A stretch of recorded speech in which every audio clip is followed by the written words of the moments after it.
الحمد لله نحمده ونستعينه ونستغفره ونؤمن به ونتوكل عليه ونعوذ بالله من شرور أنفسنا ومن سيئات أعمالنا من يهده الله فلا مضل له ومن يضلله فلا هادي له ونشهد أن لا إله إلا الله وحده لا شريك له ونشهد أن سيدنا ونبينا ومولانا محمدا عبده ورسوله صلى الله تعالى عليه وعلى آله وأصحابه وبارك وسلم تسليما كثيرا كثيرا كثيرا. اللهم صل على محمد وعلى آل محمد كما صليت على إبراهيم وعلى آل إبراهيم إنك حميد مجيد.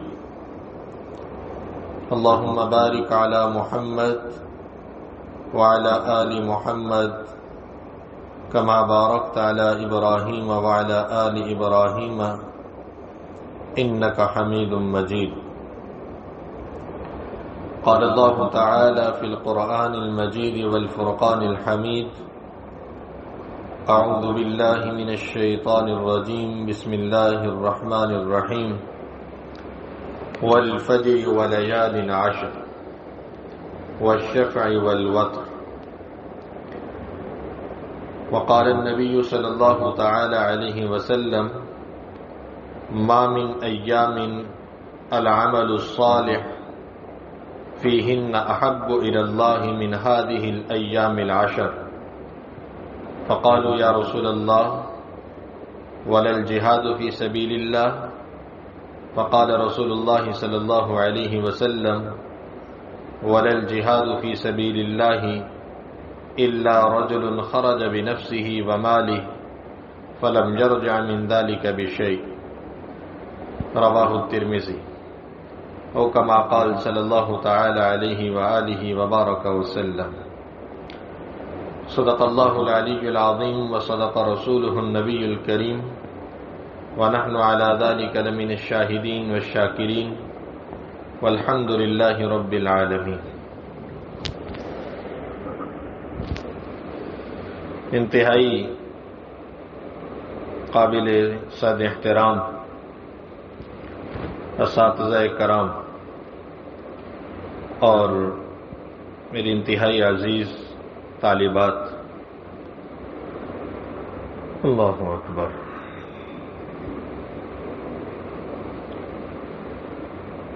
اللہ تعالی انسان سے محبت فرماتے ہیں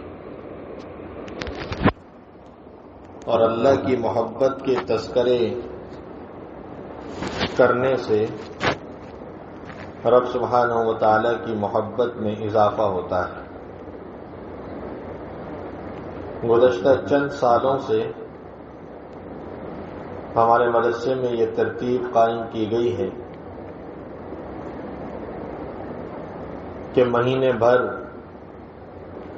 علمی مباحث کی مجالس میں وقت گزارنے کے ساتھ ساتھ مہینے میں ایک مرتبہ اہتمام کے انداز میں اصلاح کے پہلو پر اور عمل کے پہلو پر بھی ہم لوگ کچھ گفتگو کر لیں، کچھ گفتگو سن لیں، تاکہ ایمان کی تازگی کے ساتھ کتابوں میں موجود احادیث اور آیات پر ہمارے لیے عمل کرنا آسان ہو جائے. گزشتہ سالوں کی طرح اس سال بھی اس مجلس کا اہتمام الحمدللہ ذوالقعدہ کے مہینے میں اور اس کے آخر میں ہونا تھا، لیکن عذر کی وجہ سے ذوالقعدہ کے مہینے کے آخری اتوار میں اس گفتگو کو ہم نہ کر سکے اور اس مجلس کا قیام رہ گیا، تو ذی الحجہ کے آغاز میں اس مجلس کا اہتمام کیا جا رہا ہے۔ عمومی طور پر جس دن تعطیلات کا اعلان ہوتا ہے اس دن بھی گفتگو کی جاتی ہے، لیکن آج کی اس گفتگو کو دو گفتگوؤں کو اکٹھا اور جمع کر کے بیان کرنے کی کوشش کی جائے گی کہ ذوالقعدہ کے مہینے کا جو آخری اتوار ہماری اصلاحی مجلس تھی وہ بھی آج کی اس مجلس میں ضم ہو جائے، اور تعطیلات کے اعلان کے موقع پر جو ہدایات آپ کی خدمت میں پیش کی جاتی ہیں وہ بھی آج کی اس گفتگو میں ہو جائیں، تاکہ اس دن صرف تعطیل کا اعلان کر کے آپ اپنے گھروں کو روانہ ہو جائیں۔ دنیا میں یہ دستور ہے کہ جب کوئی کسی سے خوش ہوتا ہے اور وہ اس کو نوازنا چاہتا ہے تو دو طرح سے نوازا جاتا ہے، ایک انعامات سے اور ایک ملاقات سے۔ انعامات اور ملاقات، ان دو چیزوں سے کسی کے عمل سے راضی ہونے کے بعد اس کو نوازا جاتا ہے۔ عمومی طور پر دنیا میں بادشاہوں کا یہ دستور چلا آ رہا ہے کہ بادشاہ لوگ جب اپنی رعایا میں سے اپنی قوم کے کسی فرد سے خوش ہوتے ہیں تو اس کو یا تو انعامات سے نوازتے ہیں یا اس کو اپنا قرب اور اپنی ملاقات کا شرف دیتے ہیں۔ آپ نے بھی دیکھا ہوگا کہ کہا جاتا ہے کہ پوزیشن ہولڈرز جو طلبہ ہیں ان طلبہ کی آج وزیر اعظم سے ملاقات ہے۔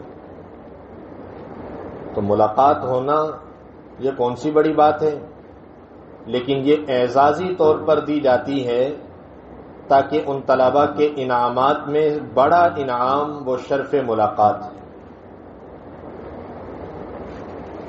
آپ میں سے اکثر تفسیر کی طالبات ہیں، آپ نے یہ بات قرآن میں پڑھی کہ جب فرعون نے حضرت موسیٰ علیہ السلام کے مقابلے میں جادوگروں کو اکٹھا کیا اور ان سے کہا کہ تم موسیٰ کا مقابلہ کرو، تو جادوگروں نے فرعون کو کہا کہ ہم موسیٰ کا مقابلہ کرتے ہیں اور موسیٰ کے مقابلے میں جیت ہماری ہی ہوگی، لیکن آپ ہمیں یہ بتائیں کہ ہمیں اس کے بدلے میں انعام کیا ملے گا۔ تو فرعون نے یہ نہیں کہا کہ میں تمہیں سونا دوں گا، یہ نہیں کہا کہ ہیرے جواہرات دوں گا، یہ نہیں کہا کہ دراہیم اور دنانیر دوں گا۔ فرعون نے کیا کہا؟ وَإِنَّكُمْ لَمِنَ الْمُقَرَّبِينَ، کہ تم اس جادو کے مقابلے میں فرعون موسیٰ کو شکست دے دو، اس کے بدلے کے طور پر میں تمہیں اپنا مقرب بنا لوں گا، تمہیں میرا قرب حاصل ہو جائے گا۔ تو اس کے مقابلے میں فرعون کے ان جادوگروں نے فرعون سے کسی قسم کی کسی چیز کا سوال نہیں کیا۔ تو جب دنیا کے بادشاہوں کا یہ دستور ہے کہ وہ جن سے خوش ہوتے ہیں ان کو دو طرح کے انعامات دیتے ہیں، ایک چیزوں کی صورت میں، پیسے کی صورت میں، اور دوسرا شرف ملاقات کی صورت میں، قرب کی صورت میں، اپنا قریب کر لیتے ہیں، اپنا درباری بنا لیتے ہیں۔ تو اللہ تعالیٰ نے بھی اپنے بندوں کو ان دونوں طرح کی نعمتوں سے نوازنے کا ارادہ فرمایا۔ رمضان المبارک اللہ تعالیٰ نے ہم لوگوں کو عطا کیا ہے انعامات کی صورت میں۔ فرمایا کہ نفل پڑھو گے فرض کے برابر انعام ملے گا، فرض پڑھو گے 70 فرض کے مقابلے میں انعام ملے گا۔ تو رمضان المبارک میں اللہ نے اجر کو بڑھا دیا، یعنی انعامات کی برسات فرمائی۔ لیکن بندے نے اللہ سے سوال کیا کہ اے اللہ، آپ نے اجر کی زیادتی میں تو ہمیں بہت زیادہ عطا کر دیا، لیکن ہمیں عام بادشاہوں کی طرز پر دوسرا انعام بھی چاہیے جو کہ آپ کا قرب ہے۔ وہ آپ کا قرب کیسے ملے گا؟ تو اللہ تعالیٰ کی ترجمانی کرتے ہوئے میرے اور آپ کے پیارے آقا محمد مصطفیٰ صلی اللہ تعالی علیہ وسلم نے ارشاد فرمایا، احب الی اللہ من هذه الايام العشر، کہ ان دنوں میں جب کوئی بندہ عمل کرتا ہے تو ان دنوں میں کیا ہوا عمل اللہ کو محبوب ہے۔ جب وہ عمل محبوب ہے تو عمل کرنے والا بھی محبوب ہو جاتا ہے، اور محبوب محب سے دور نہیں ہوتا۔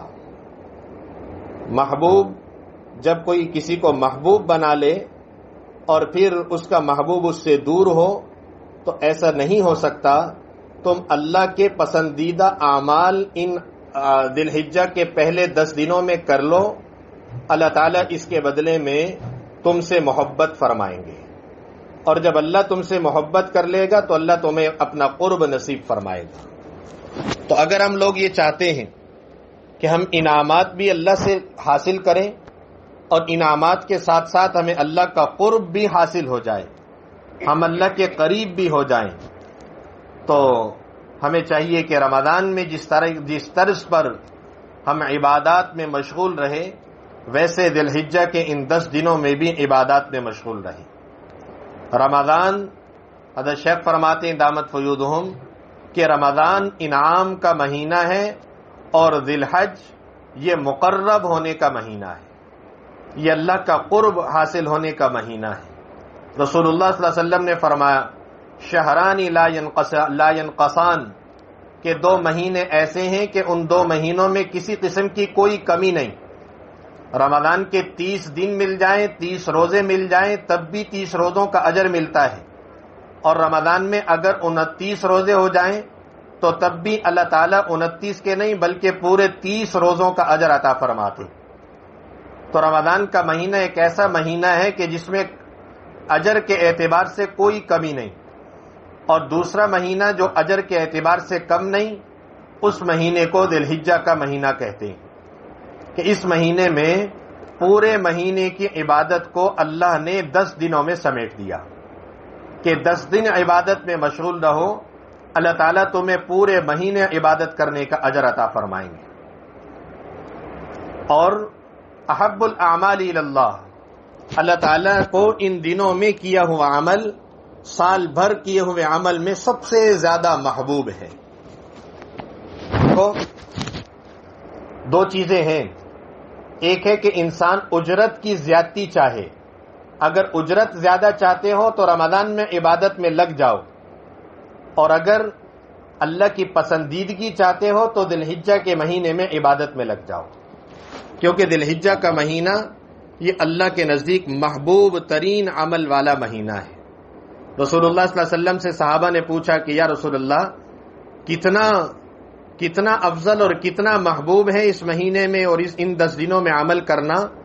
کیونکہ ہمارے نزدیک اللہ کو سب سے زیادہ محبوب عمل وہ جہاد ہے، کہ جہاد میں انسان اپنی جان ہتھیلی پر رکھ لیتا ہے، اور کوئی علم نہیں کہ کس وقت اس دنیا سے وہ فنا ہو جائے، اس دنیا سے اس کی رخصتی ہو جائے۔ تو اللہ کو سب سے زیادہ محبوب عمل دنیا میں جہاد ہے۔ تو صحابہ نے عرض کیا یا رسول اللہ، کیا ان دنوں میں کیا ہوا عمل جہاد سے بھی افضل ہے؟ تو اللہ کے نبی علیہ السلام نے فرمایا کہ ہاں، جہاد سے بھی افضل ہے۔ جہاد کیسا عمل؟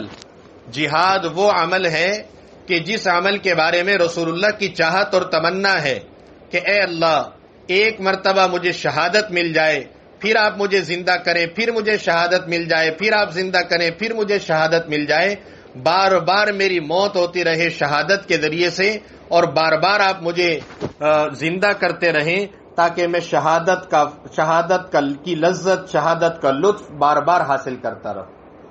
حضور صلی اللہ تعالی علیہ وسلم نے معراج کے موقع پر جنت کے بالا خانوں میں جب اوپر کی طرف نگاہ اٹھائی تو اللہ کے نبی صلی اللہ علیہ وسلم کو جنت میں کچھ ایسے محلات نظر آئے جیسے محلات دنیا میں رہتے ہوئے انسانوں کو آسمان کے ستاروں میں نظر آتے ہیں. یعنی جس طرح زمین پر رہنے والوں کے لیے ستارے چمکتے ہیں، ایسے اللہ کے نبی نے علیہ السلام نے دیکھا کہ جنت کے اندر اوپر جب نگاہ ڈالی تو ستاروں کی طرح محلات چمک رہے ہیں. پوچھا کہ یہ فرشتوں سے کہ جبرائیل یہ کس کے محلات ہیں؟ جبرائیل نے عرض کیا یا رسول اللہ یہ آپ کی امت کے شہداء کے محلات ہیں. آپ کی امت کے وہ لوگ جو اللہ کی راہ میں شہادت کا رتبہ پائیں گے، ان کے رتبوں کو اور ان کے درجوں کو اللہ نے جنت سے بھی بلند کر دیا ہے.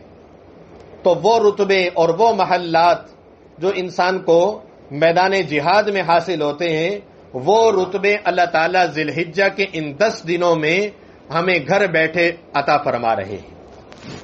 لیکن لینے کی بات ہے. فرماتے ہیں شیخ فرماتے ہیں کہ یہ بہار کا مہینہ ہے، یہ پیار کا مہینہ ہے. اللہ تعالیٰ کی جانب سے اللہ تعالیٰ بندوں سے عشرہ ذی الحجہ کے ان 10 دنوں میں پیار فرماتے ہیں. اللہ تعالیٰ عشرہ ذی الحجہ کے ان 10 دنوں میں مسلمانوں پر بہار کے موسم کی طرح ٹھنڈی ہوائیں نیکیوں کی چلاتے ہیں. یہ اللہ تعالیٰ سے لینے کا مہینہ ہے. تو ان دنوں میں اب کیا کریں؟ اتنے اہم دن ہیں. ان دنوں میں سب سے اہم جو کام ہے جو عام معمولات سے ہٹ کر ہے وہ یہ ہے کہ ان دنوں میں زیادہ سے زیادہ تکبیر، اللہ کی کبریائی، اللہ کی بڑائی کو بیان کرنے کی کوشش کی جائے. زیادہ سے زیادہ اس بات کی کوشش کی جائے کہ ہم لوگ اللہ تعالیٰ کی کبریائی میں لگ جائیں، اللہ تعالیٰ کی بڑائی بیان کرنے میں لگ جائیں.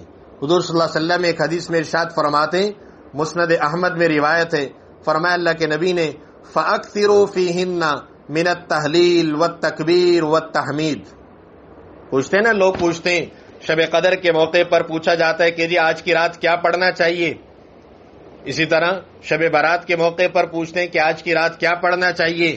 رمضان کے پہلے عشرے میں کون سی دعا پڑھنی چاہیے، رمضان کے دوسرے عشرے میں کیا پڑھنا چاہیے.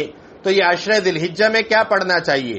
میرے اور آپ کے پیارے نبی علیہ الصلوۃ والسلام نے فرمایا فَأَكْثِرُوا فِيهِنَّ مِنَ التَّهْلِيلِ وَالتَّكْبِيرِ وَالتَّحْمِيدِ کہ ان 3 چیزوں کی کثرت رکھو ان دنوں میں. کن کن چیزوں کی؟ سب سے پہلے تو یہ کہ تحلیل کس کو کہتے ہیں؟ تحلیل کہتے ہیں کلمہ لا الہ الا اللہ کو، کہ لا الہ الا اللہ زیادہ سے زیادہ پڑھیں. تکبیر اللہ اکبر اس لفظ کا ورد کریں کہ اللہ سب سے بڑا ہے. اور تحمید الحمدللہ، اللہ کی تحمید کے کلمات، اللہ کے حمد کے کلمات، ان کلمات کو کثرت کے ساتھ پڑھنے کی کوشش کریں. حضرت عبداللہ ابن عمر رضی اللہ تعالیٰ عنہ بازار تشریف لے جاتے تھے ان دنوں میں، بازار جا کر بلند آواز کے ساتھ اللہ کی کبریائی بلند کرتے تھے.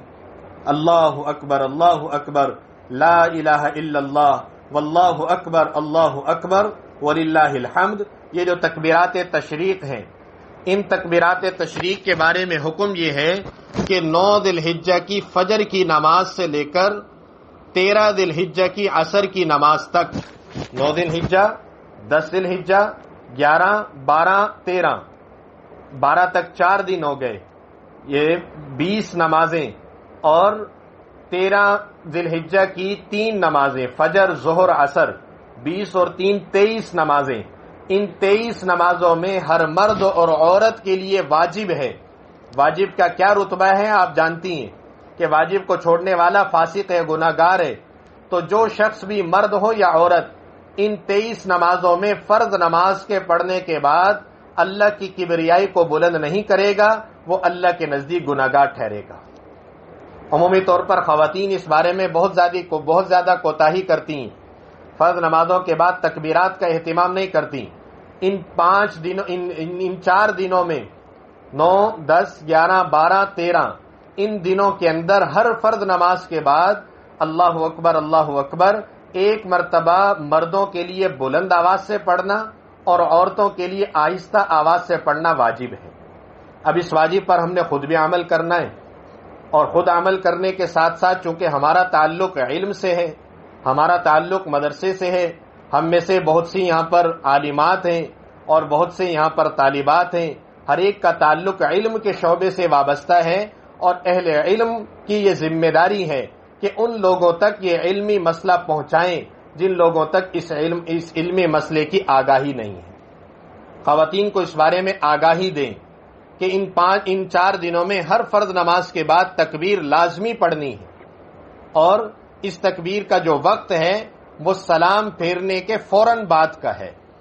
اگر سلام پھیرنے کے بعد آپ نے استغفر اللہ پڑھ لیا، سلام پھیرنے کے بعد آپ نے دعا کر لی، سلام کے بعد آپ نے کوئی چیز کھا لی، سلام کرنے کے بعد آپ نے کسی سے گفتگو کر لی، تو ان صورتوں میں تکبیر کا حکم ساقط ہو جاتا ہے۔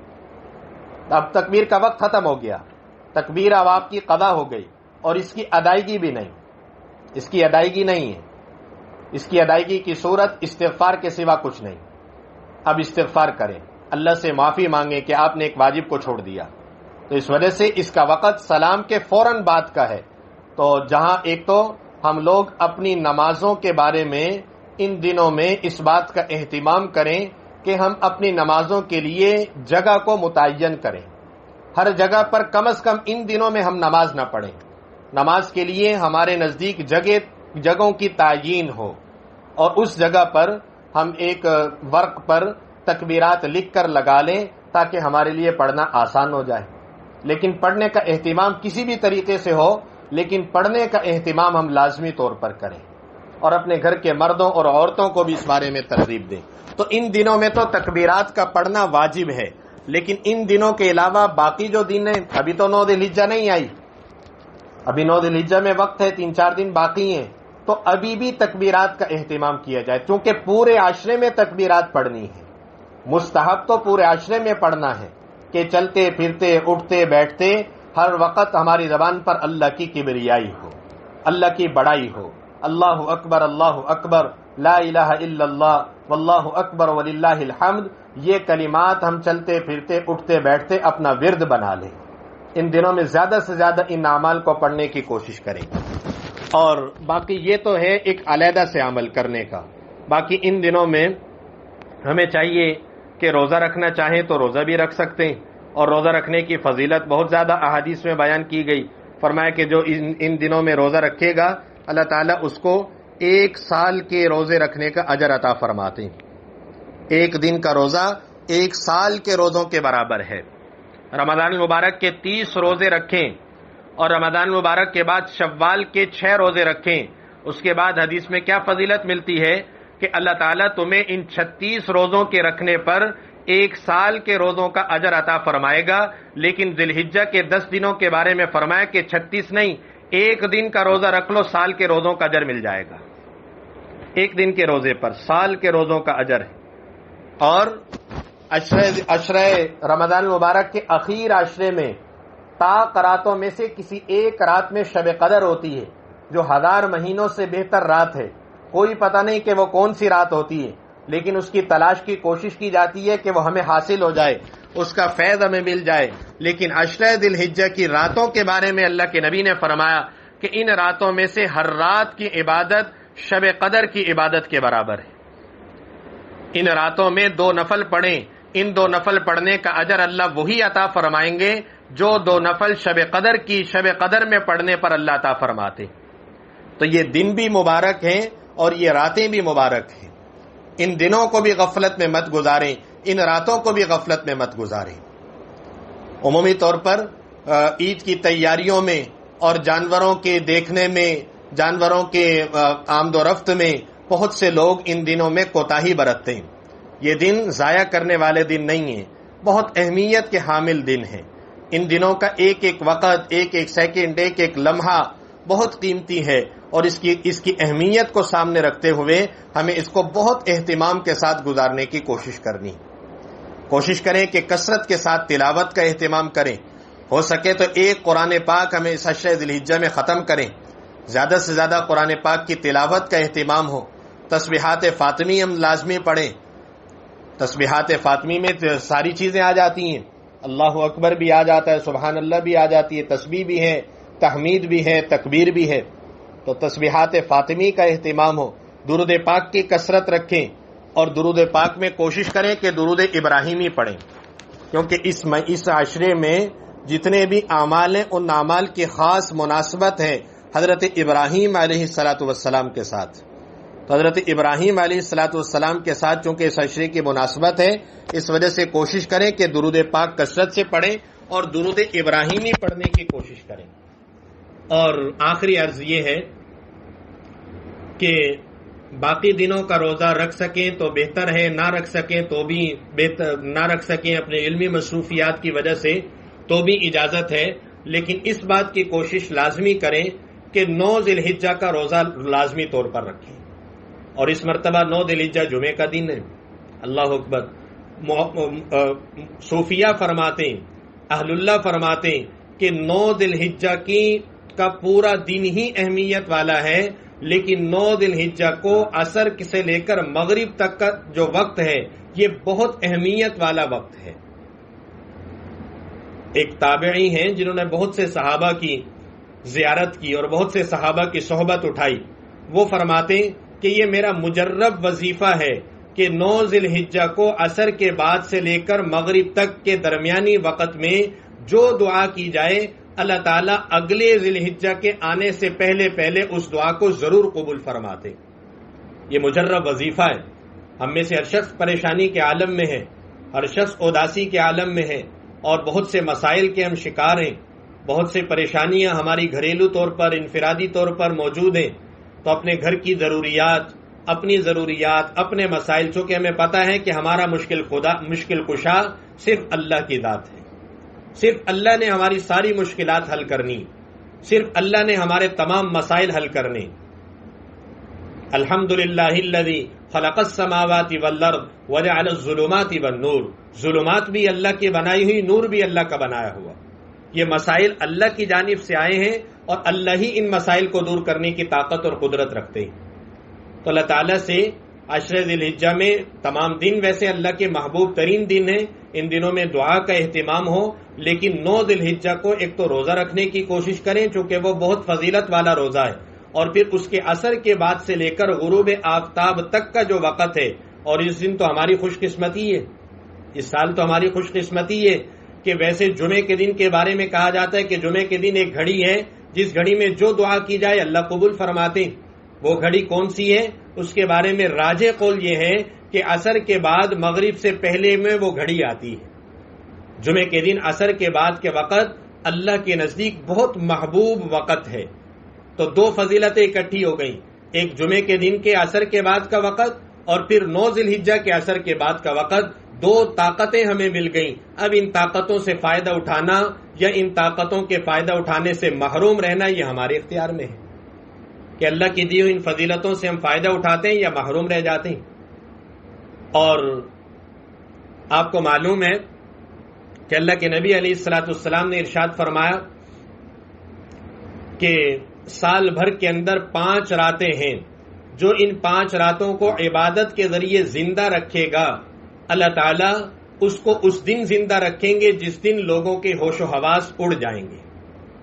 ان زلزلۃ الساعۃ شیء عظیم یوم ترونها تذهل كل مرضعة عما ارضعت وتضع كل ذات حمل حملها وترى الناس سکارى وما هم بسکارى. لوگ نشے کے عالم میں ہوں گے، لیکن ان 5 راتوں کو زندہ کرنے والا وہ حشر کے میدان میں پورے ہوش و حواس کے ساتھ موجود ہوگا.